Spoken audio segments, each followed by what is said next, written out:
आओ मलकिन, अरे आवाज चला घुमा दे।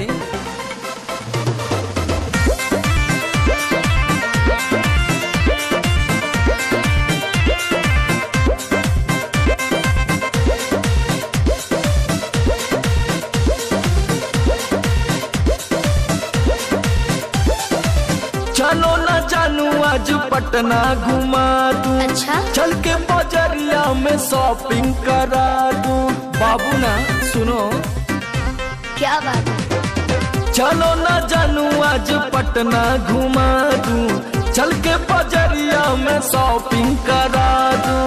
चढ़ब न फेरू सफरिया पिया, काले से उठे दरदिया पिया, कमरिया पिया, कमरिया पिया, भइल बालक के ककरिया पिया,